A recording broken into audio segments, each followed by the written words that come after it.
மாநகராட்சி திருப்பூரின் மேயரே கெட்டு போச்சு குடிநீர் எல்லாம் கெட்டு போச்சு பாலா போச்சு எங்க விவசாயம் பாலா போச்சு ஆடு மாடு கோழி இல்ல தண்ணீர் இல்லாம சாகுது பழிவாங்காதே திருப்பூர் மாநகராட்சி மேயரே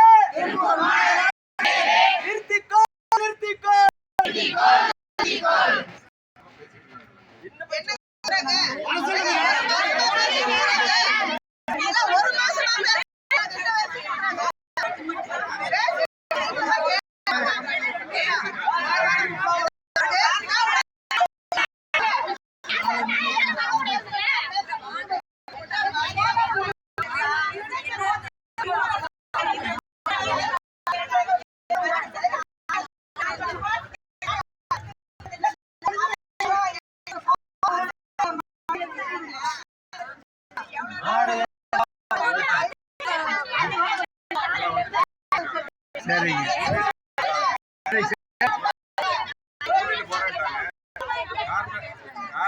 ஒருத்தர் வந்து